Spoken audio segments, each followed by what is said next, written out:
Monsieur le Premier ministre, chef du gouvernement,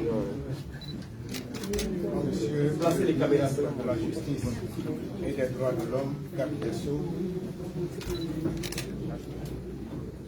Messieurs les présidents des institutions républicaines,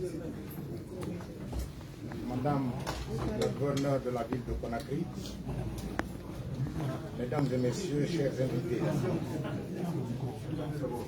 Monsieur le Premier Président Fodé Bangoura, je commence par vous adresser mes plus chaleureuses félicitations pour votre nomination à la tête de la Cour suprême, placée au sommet de la pyramide judiciaire, dont le rôle est de contrôler la bonne application du droit par les juges du fond, c'est-à-dire de vérifier s'il y a eu violation de la loi et de la censurer. Ce rôle lui confère la mission de veiller au respect de la loi, en cassant les décisions en dernier ressort qui la violent et de faire régner l'unité d'interprétation du droit. De cette difficile mission, l'exigence pour cette Cour suprême est d'unifier et d'harmoniser le droit dans sa conception et son application, de dire le droit, d'interpréter le fond par des décisions normatives et d'assurer l'unicité de la justice par l'unicité de la jurisprudence. Par l'ordonnance numéro 002, en date du 18 septembre 2021, la Cour suprême est investie des fonctions de la Cour constitutionnelle pendant la période de la transition. En conséquence, elle se prononce sur le caractère réglementaire des dispositions de forme législative, sur la constitutionnalité des lois organiques, sur la recevabilité des dispositions de lois et des amendements d'origine parlementaire, sur la constitutionnalité des engagements internationaux et, plus généralement, sur tous les conflits de compétences entre le pouvoir exécutif et le pouvoir législatif. Elle reçoit les candidatures à la présidence de la République, arrête la liste des candidats et veille à la régularité de la campagne et du scrutin, statue sur les contestations et proclame les résultats.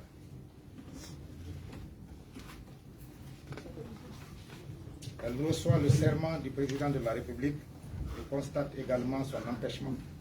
Elle est chargée, en outre, de la proclamation des résultats des élections législatives à l'issue de la procédure prévue à cet effet.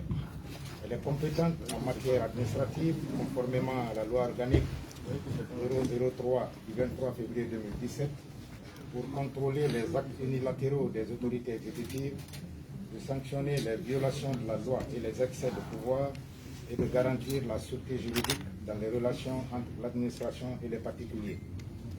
Cette compétence juridictionnelle s'accompagne de la mission consultative. En effet, conformément aux dispositions de l'article 5 de la loi organique précitée, la Cour suprême est consultée par le président de la transition et le CNT sur les projets de loi et de décrets et sur toutes les matières administratives et juridictionnelles.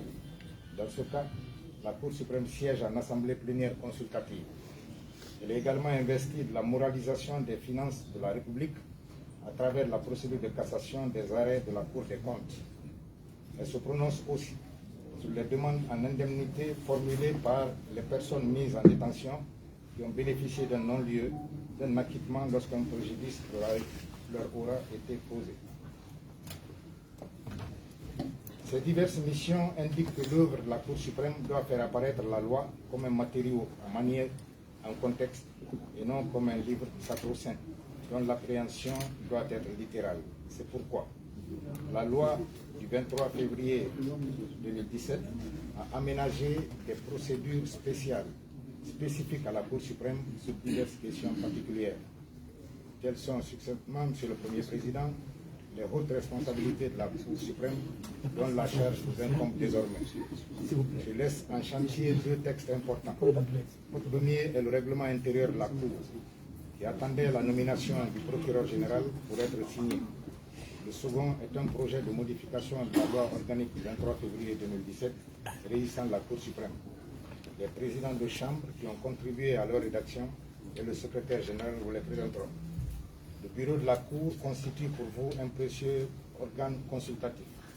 Je ne doute pas que vous ne manquerez pas de le consulter régulièrement et d'apprécier à leur valeur les initiatives qu'il vous soumettra. Monsieur le procureur général, vous êtes le deuxième chef de la Cour suprême, notamment en ce qui concerne les questions de sa gestion administrative. La consultation mutuelle, votre concertation constante avec les autres magistrats du siège et du parquet général, la tenue régulière des deux assemblées de la Cour vous permettront de consolider vos relations fonctionnelles et vos relations humaines interdépendantes. Le parquet général, par la pertinence de ses observations dans l'intérêt de la loi et d'une bonne administration de la justice, est la principale source d'inspiration des décisions du siège. L'évocation judicieuse des points de droit sur lesquels doit intervenir la censure de la Cour par la procédure de cassation est une mission essentielle et exigeante du parquet que vous allez diriger. Elle demande aux magistrats placés sous votre autorité de rejeter le môle oreiller de la routine et de consacrer leurs efforts aux recherches les plus pointues afin que les violations de la loi soient expurgées des décisions judiciaires et administratives. Je le dis avec d'autant de conviction que j'ai assumé les fonctions de magistrat du parquet aussi bien près cette Cour que près d'autres juridictions. Je vous souhaite de réussir dans cette mission difficile mais exaltante. Mesdames et messieurs les magistrats, autour du premier président et du procureur général, je vous invite à resserrer vos rangs pour que la confiance et l'espoir que les autorités de la transition ont placé en vous et en la Cour suprême soient comblés et rendent à l'institution judiciaire le lustre que la noblesse de notre métier lui imprime.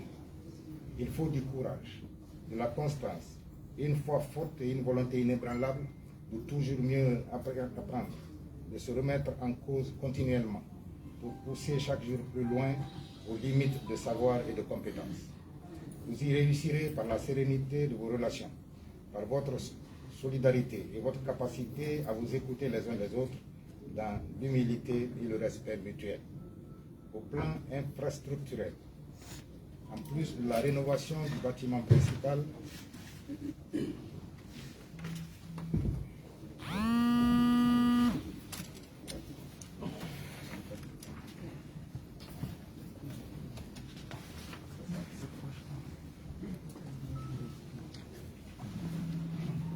nous avons réalisé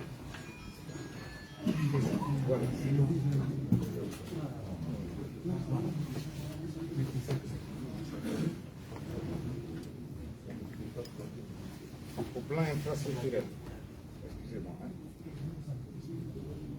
En plus de la rénovation du bâtiment principal, nous avons réalisé l'édification d'une annexe de 3 étages également, qui doit être achevée par son ameublement et son équipement.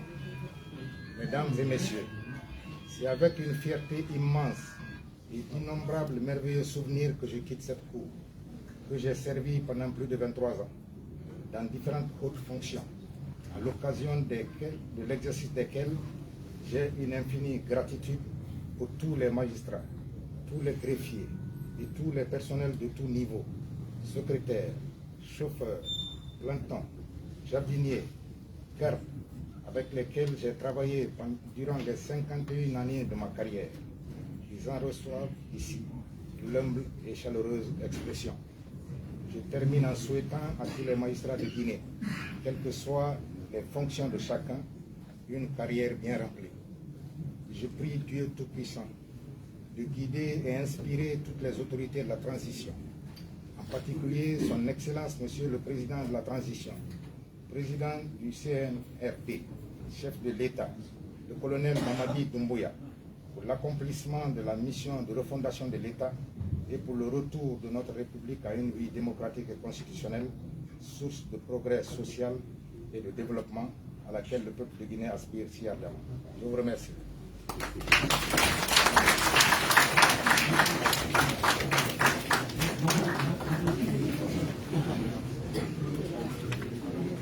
Doucement. Quelle seule personne peut se sortir de ça, s'il vous plaît? Une seule personne peut déplacer.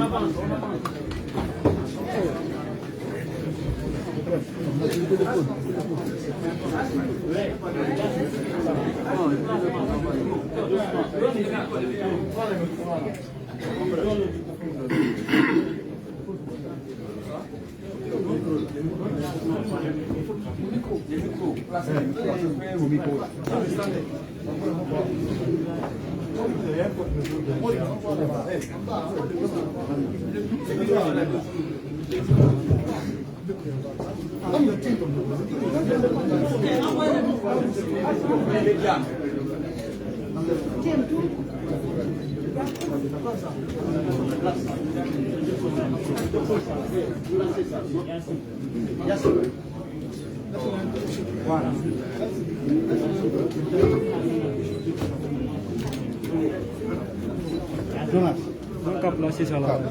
Mon ami, laisse-moi sortir. Bon, on est tout le monde.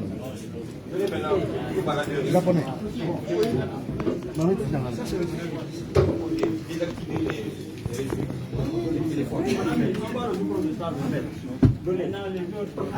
Attendez, là.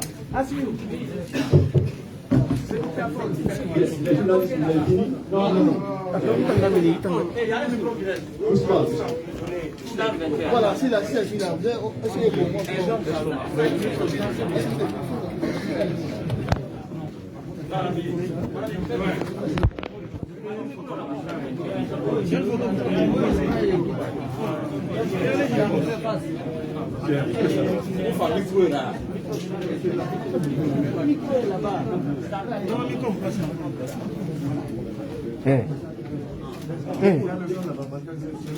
Mon ami,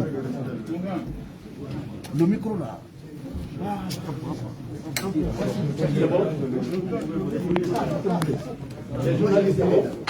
Non, c'est pas bon. Est-ce que vous pouvez sortir? Est-ce que vous pouvez sortir? Je dois Maintenant, puisque vous avez terminé, vous pouvez vous laisser, s'il vous plaît. Vous pouvez aller de l'autre côté, s'il vous plaît.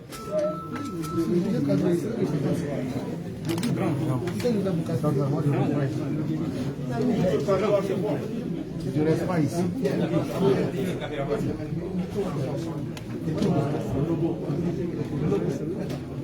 Yes, s'il vous plaît, baissez-vous. Baissez-vous les journalistes là.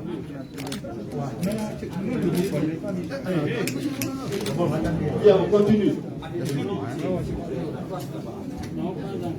Bien, merci. Monsieur le Premier ministre, chef du gouvernement, avec votre permission, on va donner la parole à Monsieur le Premier Président entrant, Monsieur Fouké Bangoura. Monsieur le Premier ministre, vous avez la parole. Merci de me donner la parole. Monsieur le Premier ministre, Monsieur le ministre de la Justice et des Droits de l'Homme, Monsieur le Premier Président Mamadou Silla, Monsieur le Procureur Général Mamadi Diawara, Mesdames et Messieurs les hauts magistrats de la Cour suprême,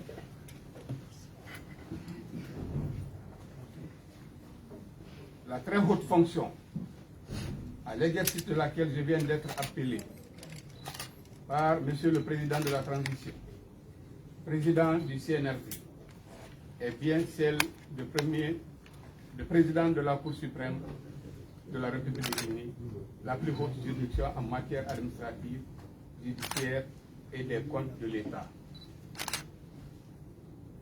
C'est avec grande émotion que je prends la parole en ces instants de grande solennité où les populations voudraient entendre les premiers mots du nouveau président de la Cour suprême qui remplace un des plus grands hommes de la justice guinéenne. Succéder à une telle personnalité, une si vaste bibliothèque, n'est pas œuvre facile.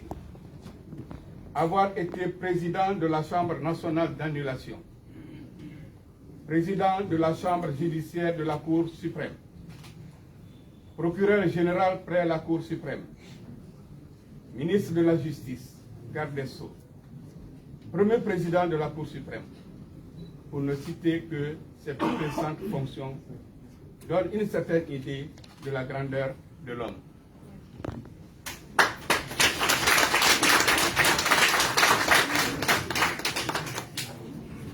Dieu a donné à M. Mamadou Sylla une stature nationale sculptée par 51 années de services loyaux rendus à la nation guinéenne, dont 29 ans au sein de la Cour suprême. Cette longévité, très rare, est l'œuvre d'Allah. Certainement que les hautes autorités de notre État rendront un hommage spécial et appuyé à de tels hommes de valeur.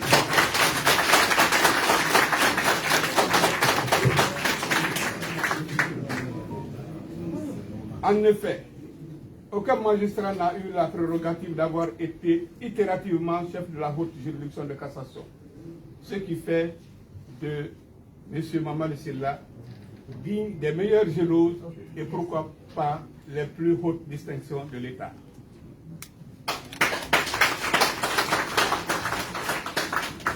Aussi, je voudrais en toute humilité rendre d'abord grâce à Dieu, l'Éternel des armées, l'omniscient et miséricordieux, qui m'a créé et fixé mon destin et qui aura permis que ce privilège extraordinaire me soit. J'exprime au Très-Haut mon infinie gratitude et place entre ses mains la maison de justice dont il vient de me confier les destinées. Je souhaite qu'il fasse de moi l'instrument de la réalisation de sa volonté pour notre cour.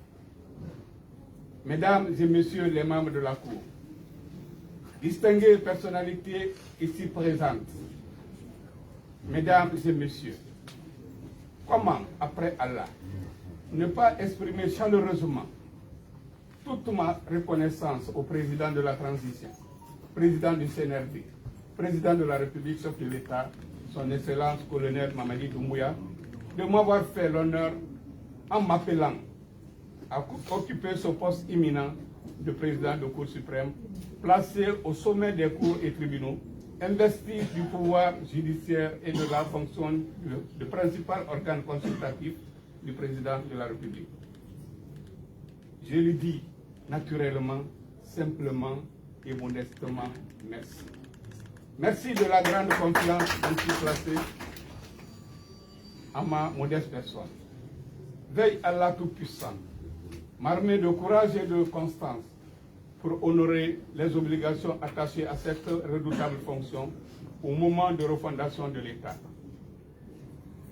La réalisation de cette œuvre exaltante, comportant l'émergence économique et sociale de notre pays, l'élimination de la pauvreté,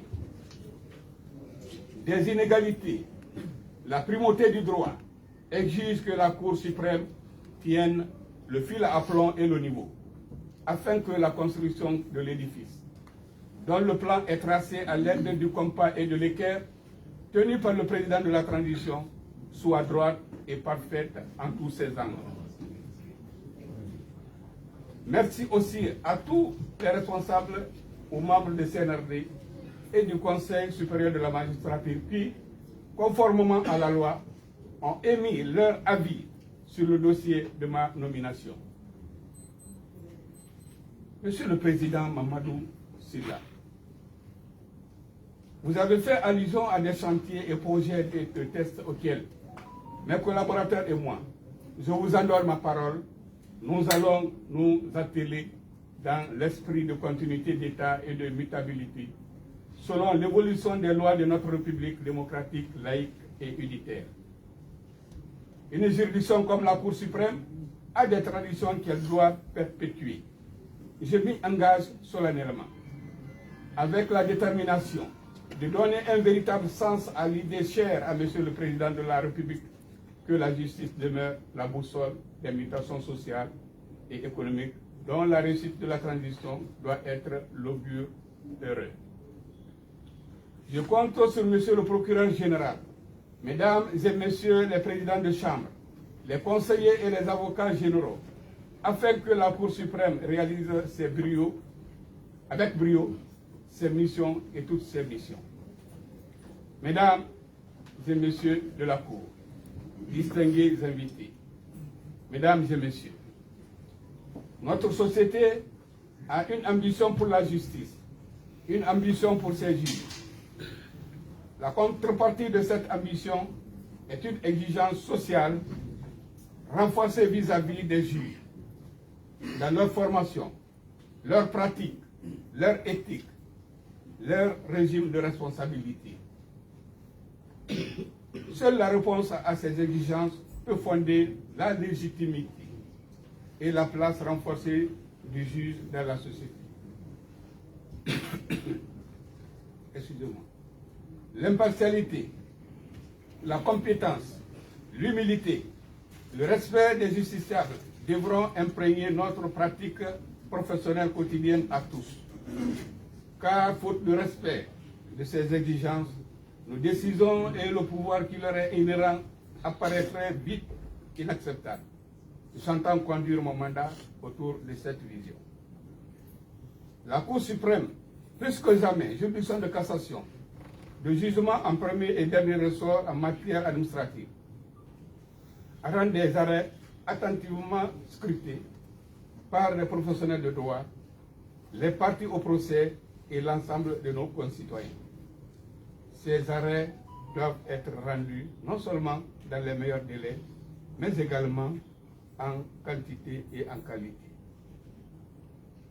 À l'évidence, le nombre actuel des conseillers est inférieur à la moitié de l'effectif nécessaire au bon fonctionnement des 8 chambres de la Cour. Cette situation risque d'être une cause de tardivité du règlement des affaires soumises à la Cour.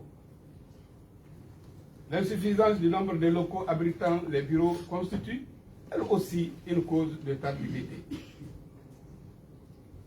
Comparativement à une entreprise ou une usine, nos produits finis, où la présentation de nos comptes resterait la réduction des arrêts. Une juridiction ne fonctionne que parce qu'effectivement, elle rend des décisions. Et j'entends faire fonctionner notre cours à l'exemple de mon illustre prédécesseur. La diffusion à grande échelle de la jurisprudence révèle également, à mes yeux, une importance capitale. Il nous faut aller au-delà des modes actuels de circulation dans le public des arrêts de la haute juridiction. Sur ce chantier prioritaire, j'engage le secrétaire général de la Cour à y prêter vigilance, ardeur et initiative constructive, afin que les vastes potentialités des nouvelles technologies de l'information, appliquées à la fonction de juger, permettent aux acteurs du droit et de la justice, comme aux citoyens, d'accéder à l'ensemble des décisions de la Cour. Et pourquoi pas à ceux des cours et tribunaux de la République. Veille Dieu bénir la Cour suprême et la nation entière. Je vous remercie.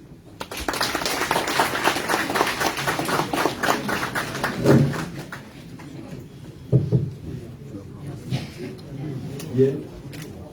Merci, Monsieur le Président Fodé Bambora. Nous sommes au terme de cette cérémonie. Il y aura juste un cocktail en intention de tous les invités dans le hall et le présidium dans la salle de délibération. Alors, vous allez permettre à Monsieur le Premier ministre de lever.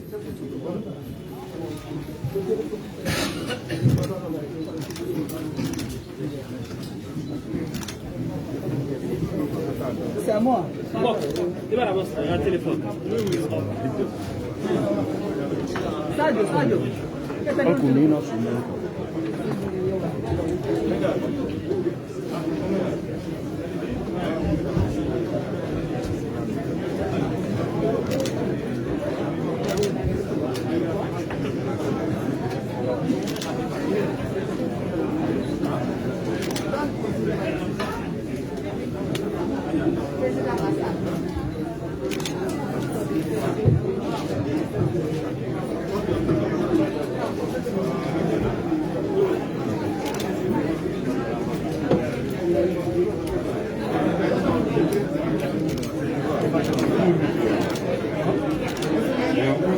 Félicitations.